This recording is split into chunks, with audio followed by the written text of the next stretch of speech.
Hello everyone, welcome to lecture number 13, जिसमें हम लोग आज देखेंगे covariant form of Dirac equation. ठीक है, covariant form of Dirac equation. देखो, यहाँ तक हम जो करते आ रहे थे डायरेक्ट इक्वेशन को, वो in terms of Schrodinger equation d by d x के टर्म के तौर पर कर रहे थे। लेकिन इसके बाद हम जो देखेंगे डायरेक्ट इक्वेशन को, यहाँ पे हम देखेंगे कि वो मतलब फोर वेक्टर टर्म में होगा, जो कि मिनकोनिक स्पेस में हम जैसे डिफाइन करते हैं ना। मतलब x1 y1 z1 को 1 2 3 के तौर पर दो म्यू न्यू टेंसर नोटेशन, उसी हिसाब से थोड़ा बहुत हम देखेंगे कि तुम्हारा जो कोवेरिएंट कॉन्ट्रावेरिएंट फॉर्म तुम जो टेंसर में पढ़े होगे ना, टेंसर में को कॉन्ट्रा, ये सब तुम देखे होगे ना, कोवेरिएंट टू कॉन्ट्रावेरिएंट। तो इतना डेप्थ में नहीं जाते हम लोग, सिर्फ डायरेक्ट इक्वेशन का कोवेरिएंट फॉर्म यहाँ पे देखेंगे। आज हम कोवेरिएंट फॉर्म देखेंगे कि डायरेक्ट इक्वेशन का जो बेसिक हमारा इक्वेशन था, रिलेटिविस्टिक डायरेक्ट इक्वेशन, और तुम ऐसे बोल सकते हो रिलेटिविस्टिक हैमिल्टनियन फॉर तुम्हारा डायरेक्ट इक्वेशन जो था, उसमें से तुम्हारा कोवेरिएंट टर्म मतलब कोवेरिएंट फॉर्म हम निकालेंगे।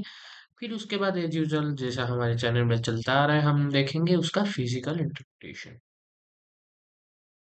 फिजिकल इंटरप्रिटेशन, ठीक है। ये दो ही चीज आज हम कवर करेंगे। छोटा सा वीडियो होगा, शायद आधा एक घंटे का कुछ हो जाए। ठीक है, तो शुरू करते हैं। तो देखो, जैसा हमें कि मालूम है, फॉर ए फ्री पार्टिकल हमारा डायरेक्ट इक्वेशन क्या है? As we know, as we know, for a free particle Dirac equation,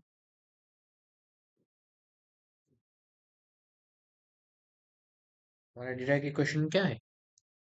H cross पिछले क्लास में किया था ना, dou psi by dough t. जिन लोगों ने नहीं देखा है, प्लेलिस्ट में अवेलेबल है, जाके देख लो। ठीक है, minus h cut c alpha dot del psi, which is a function of position and time, plus mc square beta psi, function of r and t। तो इसको हम कैसे लिख सकते हैं? H cross d psi by dough t, function of r and t, where minus i c h cot। ये देखो, ये तुम्हारा ये है अल्फा का, तुम्हारा जो टर्म है वो क्या है? अल्फा को तुम ऐसे लिख सकते हो, alpha x alpha y alpha z, vector के टर्म्स में लिख सकते हो ना, alpha x i cap alpha y j cap. फिर इसको भी तुम डेल को भी लिख सकते हो, dou by dough x i cap dou by dou j k cap, फिर dou by dough z k cap i j k terms पे तुम लिख सकते हो। इसको जब तुम लिखोगे तो इस टर्म को हमको क्या मिल जाएगा? Alpha x d by dough x plus alpha y d by d y plus alpha z d by dough z. फिर एज यूजुअल हमारा psi function of r and t plus m c square beta psi function of r and t. इसके बाद हमको क्या करना है? देखो, इसके बाद हमको यूज करने हैं डायरेक्ट के प्रॉपर्टीज। हमको क्या मालूम है? Alpha x square is equal to alpha y square is equal to alpha z square is equal to beta square is equal to 1, ये हमको पता है। तो चलो मान लो, इसको दे दो इक्वेशन 1, तो ये बन जाएगा तुम्हारा इक्वेशन 2। और हमको क्या मालूम है? Alpha x alpha y is equal to minus alpha y alpha x. वैसे ही alpha x alpha z is equal to minus alpha z alpha x, alpha y alpha z is equal to minus alpha z alpha y. ये हो गया equation 3। फिर उसी behalf से हमको और क्या मालूम है?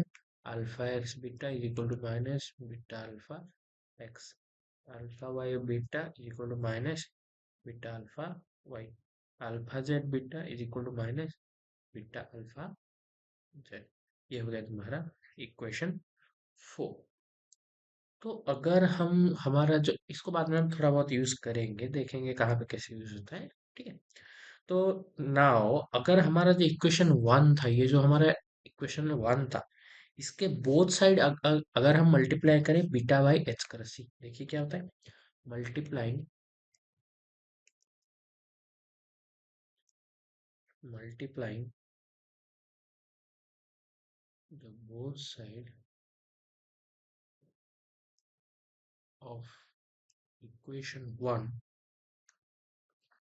Bye beta by h cut c, हमको क्या मिलेगा।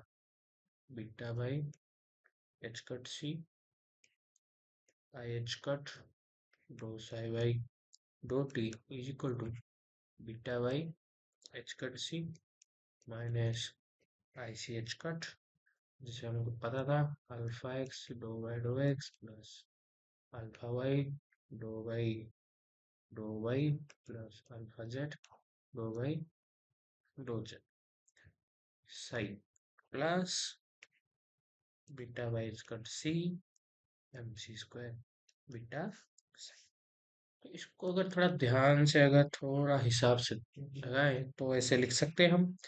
देखो यहाँ पे जो एच कट है, H cut H cut H cut H cut यहाँ से कट जाएगा, आई आगे आ जाएगा, तो इसको हम थोड़ा काट कूट कैसे लिख सकते हैं। I beta by c dou psi by dough t is equal to minus i beta alpha x dou x plus alpha y dou y plus alpha z by dough z psi plus m c h cut beta square सही।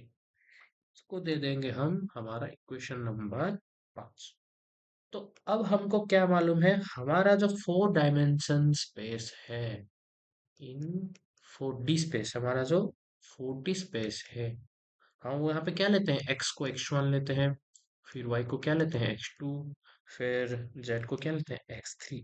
Similarly हम अगर हम हमारे alpha x को alpha 1 लें, alpha Y को alpha 2 and alpha Z को अगर अल्फा 3 ले, तो देखते हैं क्या बन जाएगा हमारा।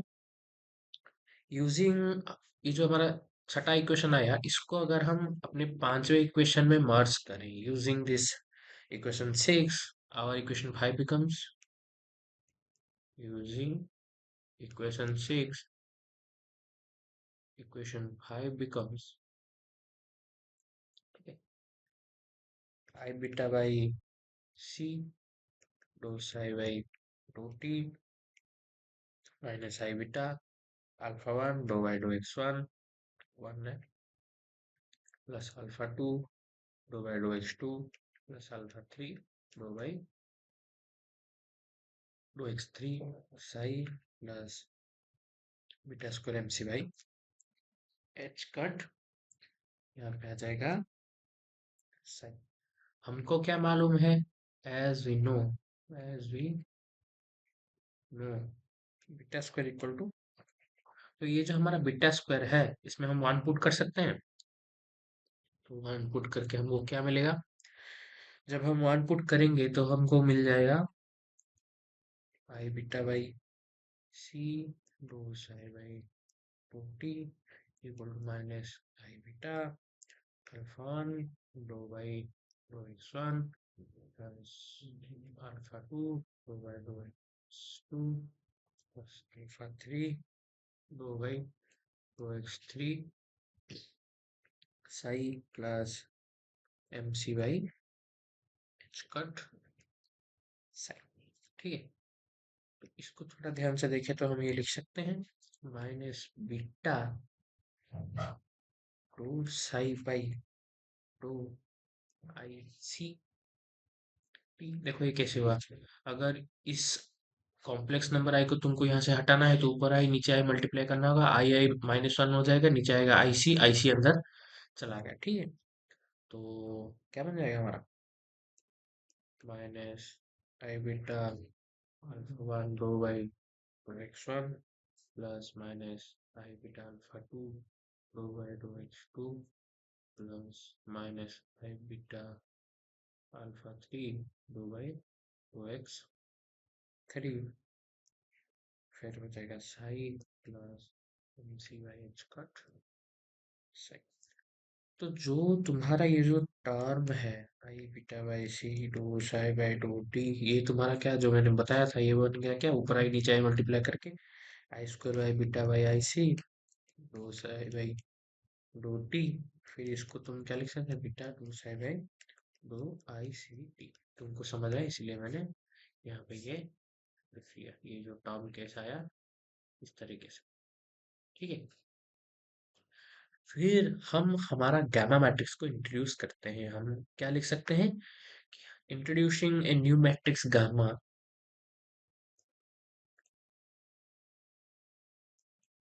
Introducing a new matrix gamma. ठीक है, तो हमको क्या मिलेगा उससे, i beta alpha one gamma one minus i beta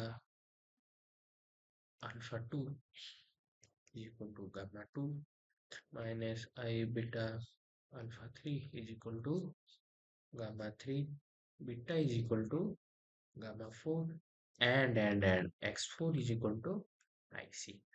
ये हो गया हमारा इक्वेशन 8। नाउ हमारा जो इक्वेशन कितना लास्ट, छठा, तो सातवां इक्वेशन बन जाएगा, ये जो आखिर वाला तुम्हारा इक्वेशन आएगा ये बन जाएगा तुम्हारा इक्वेशन नंबर 7। तो ये तुम्हारा जो इक्वेशन 8 को हम लेंगे अभी। ठीक है, using equation 8 equation 7 becomes minus gamma 4 dou psi by dou x4 gamma 1 dou by dou x1 plus gamma 2 dou by dou x2 plus gamma 3 dou by dou x 3 psi plus mch cut psi।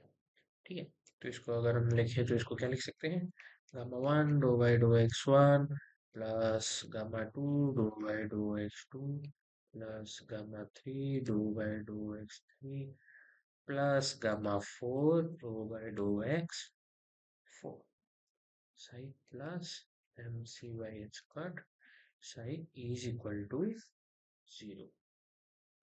ठीक है,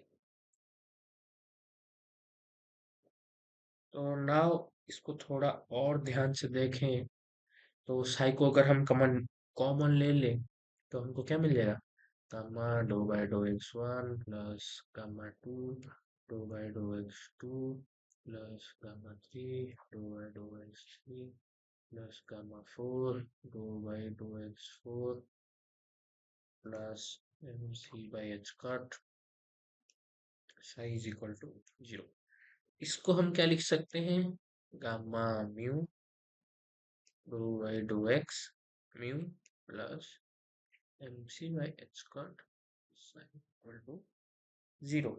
तो इसको हम ऐसे लिख सकते हैं, gamma mu d mu plus mc by h cut psi equal to 0। ये हो गया तुम्हारा covariant form of Dirac equation. This is final equation, शायद नौवा इक्वेशन होगा। ये दोनों को ले लो, ये दोनों में से तुम जो भी मान लो।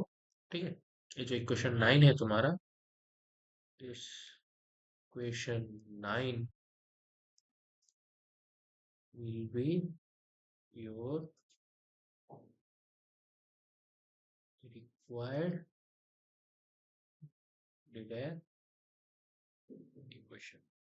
ठीक है, तो देखो डिराक इक्वेशन तो आ ही गया, तो हम इसका जो कोवेरिएंट डिराक जो निकाले, तो कोवेरिएंट डिराक इक्वेशन हमको क्या क्या बताता है, चाहिए ही क्यों हमको।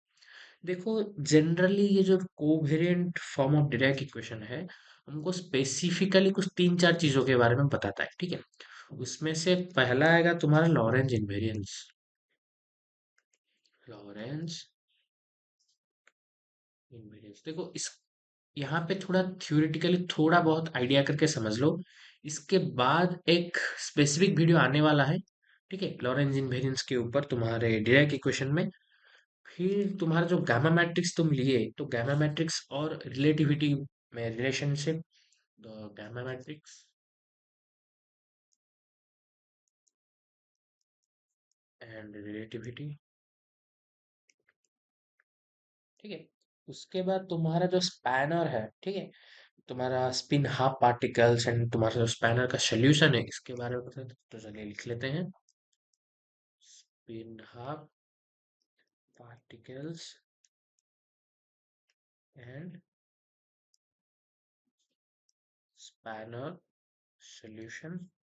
फिर जो आखिरी वाला है तुम्हारा energy momentum relationship, energy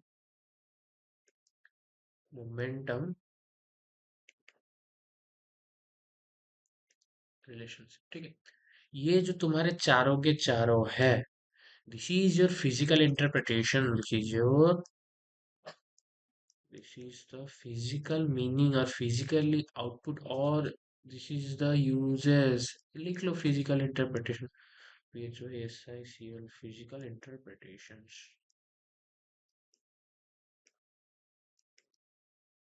for covariant form of Dirac equation, ठीक। तो ये जो चारों के चारों है, लॉरेंज इमेज हो गया, गामा मैट्रिक्स हो गया, रिलेटिविटी स्पैनर, स्पैनर के ऊपर तो हम मैं 3-4 वीडियो लाने वाला हूँ। एनर्जी मोमेंटम रिलेशनशिप जो तुमको ज्यादा देखने नहीं मिलेंगे, उसी से हम लोग केजी इक्वेशन ले लिए, उसी से ही हम लोग डायरेक्ट इक्वेशन सब लोग सब कुछ डेराइव करते गए, ठीक है। तो एक एक करके देखते हैं क्या है क्या नहीं है। तो देखो तुम्हारा जो लॉरेंज इनवेरिएंस है पहला, तुम्हारा पहला वाला लॉरेंज इनवेरिएंस है, वो बता क्या रहा है देखो। वो तुमको बोल रहा है तुम्हारा जो कोवेरिएंट फॉर्म है डायरेक्ट का, वो ये बोल रहा है कि देखो, अगर हम रिलेटिविटी की बात करें, when we are talking about relativity, तो हम काम करते हैं फ्रेम ऑफ रेफरेंसेस के ऊपर, फ्रेम ऑफ रेफरेंसेस के ऊपर, REFERENC रेफरेंसेस के ऊपर। तो तुम्हारा ऑल फ्रेम में तुम्हारा जो डिराक इक्वेशन है, वो उसके बिहाइंड का जो फिजिक्स है और जो लॉज ऑफ फिजिक्स है, वो यूजिंग दिस ट्रांसफॉर्मेशन वो सेम ही रहेगा। तो ये मान के चलो, तुम्हारा स्पेस टाइम कोऑर्डिनेट तो चेंज हो रहा होगा, लेकिन तुम्हारा जो ये जो इनवेरिएंस है, डिराक इक्वेशन है, ये सब में सेम ही रहेगा।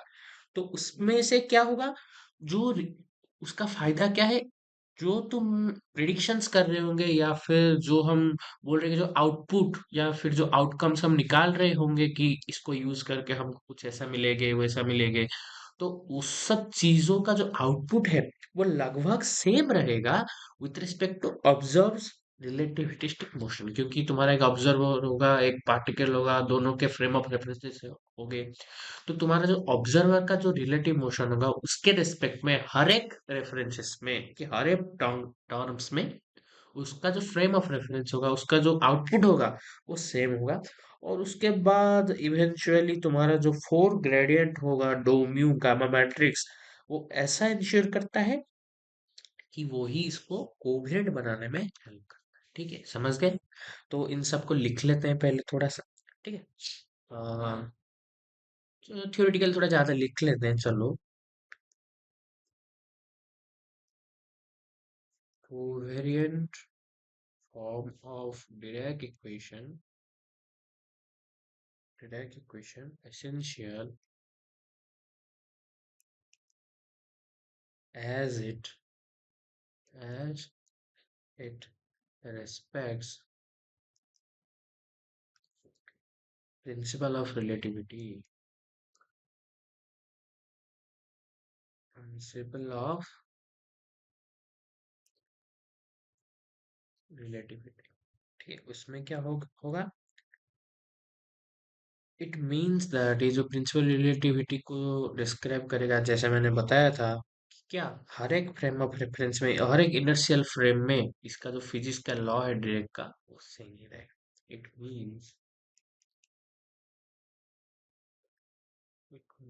That laws of physics are same in all inertial frames or inertial frames। ठीक है। तो अंडर द लॉरेंस ट्रांसफॉर्मेशन देखो, दो, एक दो तीन चार जो मैंने लॉरेंस मैच की जो जो तीन चार पॉइंट्स बताए उसको ही थ्योरेटिकली थोड़ा बेटर वार दे के लिख रहा हूँ। ठीक है। Under Lorentz transformation, space time coordinate, space time coordinate changes, but the Dirac equation remains form invariant, remains for, मतलब इसका जो फॉर्म है वो चेंज नहीं होता है। It ensures that, ensure that prediction, it ensures that predictions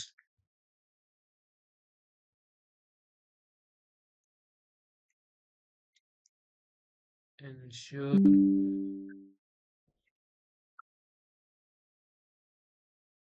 using Dirac equation do not depend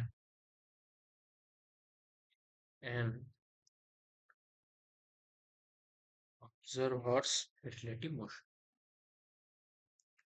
relative motion। ठीक है। अगर नोट नहीं किया तो थोड़ा नोट कर लो। ठीक है। फिर जो तुम्हारा था गामा मैट्रिक्स एंड रिलेटिव,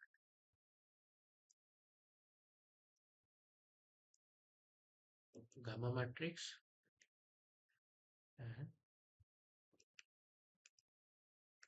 तो ये जो तुम्हारा गामा मैट्रिक्स और रिलेटिविटी तुमको बेसिकली डिस्क्राइब कर रहा है स्पिन हैप पार्टिकल के बारे में, करेक्ट इंफॉर्मेशन तुमको दे रहा है।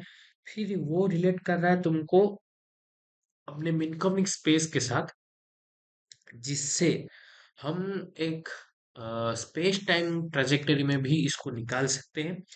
फिर ये जो हमारा रिलेशन है ये हमको गारंटी दे रहा है कि टाइम डायलेशन और लेंथ कंट्रैक्शन जैसे रिलेटिविस्टिक इफेक्ट्स वो सिमेट्रिकल बिहेवियर शो करेंगे अंडर दी लॉरेंस ट्रांसफॉर्मेशन। ठीक है। तो चलो लिख लेते हैं the gamma matrix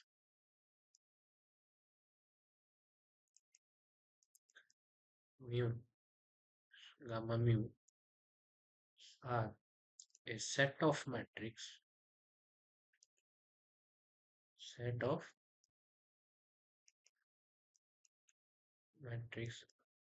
that encode the space-time structure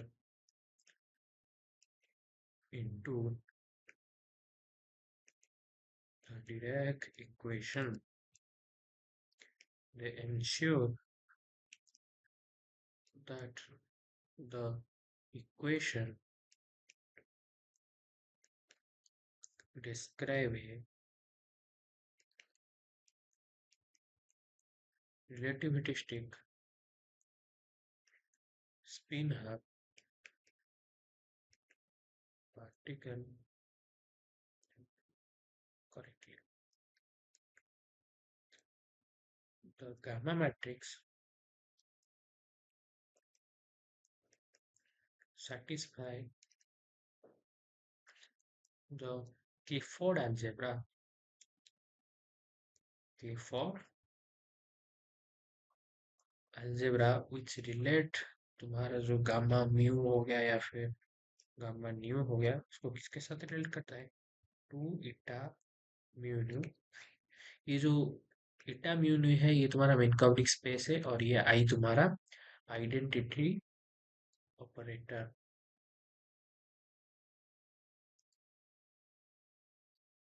ठीक है, तो उसी को लिखते हैं where eta mu nu is the co space, metric बोल लो, and I will be the identity.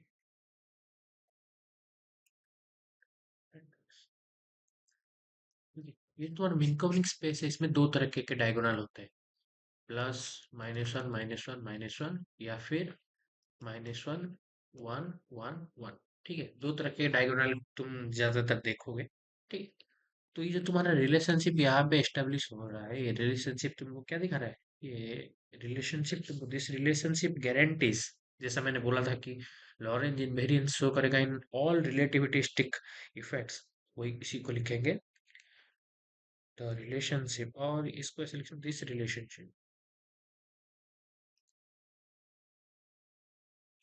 Relationship guarantee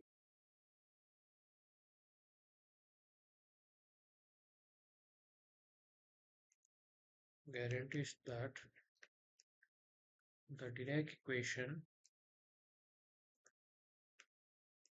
accounts accounts for relativistic effect, for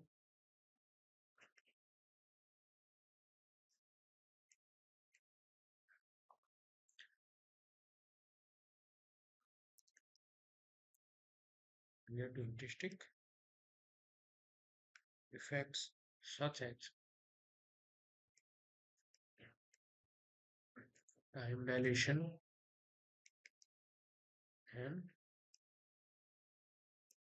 length contraction, as well as ensuring proper proper symmetry under Lorentz transformation।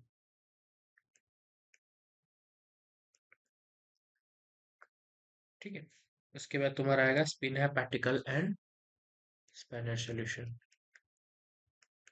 Spin है particle end spanner solutions. देखो, जब बात आई spanner की तो Dirac spanner तुमको चार तरह के स्पैनर दिखाता है। अपना मतलब up up up spin, up spin, up spin, down spin, up spin and down spin, down spin, ऐसे स्पिन स्टेट्स तुमको दिखा रहा है जनरली। और तुम्हारा जो पार्टिकल एंटी पार्टिकल का स्टेट्स भी दिखा रहा है।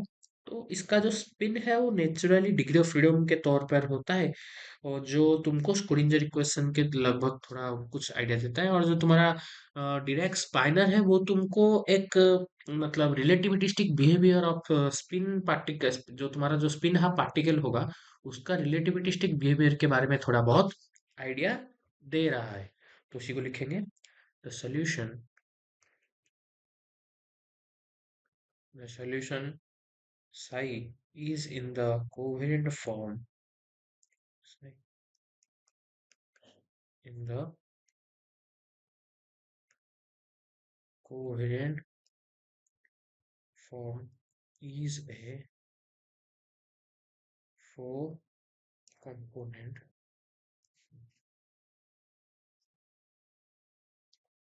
four component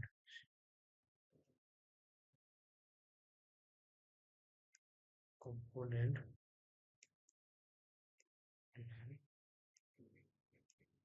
spanner which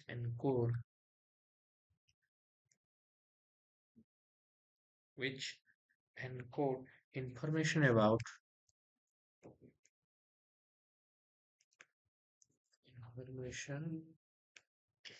the particles about the particles spin state and particle antiparticle state. Particle particle antiparticle state. This formulation this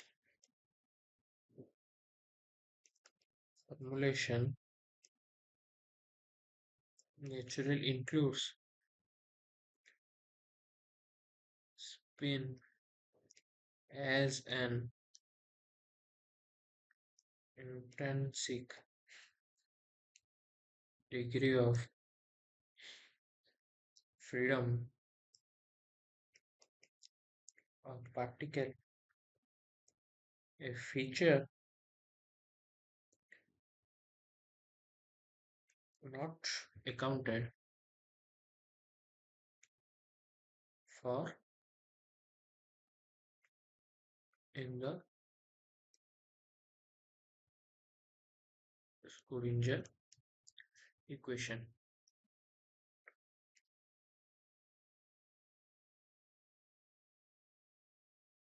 ठीक है, तो उसके बाद तुम्हारा आएगा जो डायरेक्ट स्पाइनल प्रोवाइड्स, आखिरी वाला पॉइंट जो मैंने बताया था, the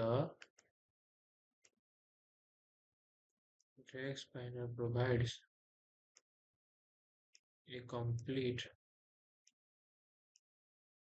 description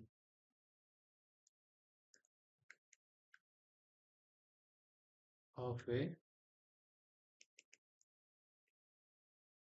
relativistic behavior of spin half particle, including their interactions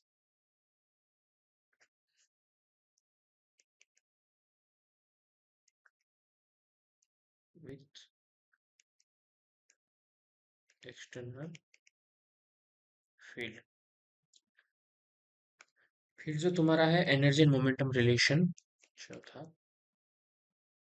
energy and momentum relation. देखो बेसिकली हमारा जो नॉन रिलेटिविस्टिक टर्म है, इन नॉन रिलेटिविस्टिक लिमिट, हमारा जो एनर्जी है उसको हम कैसे जोड़ करते हैं, p² by 2m। लेकिन हमारा जो रिलेटिविस्टिक क्वांटम मैकेनिक्स है उसमें हमारा रिलेशनशिप कैसे होता है, p² plus। तो हमारा जो coherent form of Dirac equation है वो इस रिलेशनशिप को the coherent form of the Dirac equation reflects this relationship। ठीक है,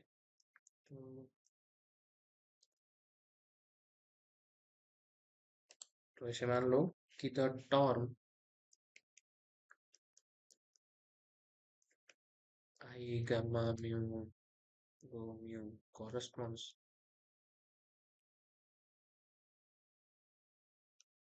to a combination of energy and momentum। ठीक है, ऑपरेटर्स, दोनों ऑपरेटर्स का एक कॉम्बिनेशन है, मेकिंग श्योर दैट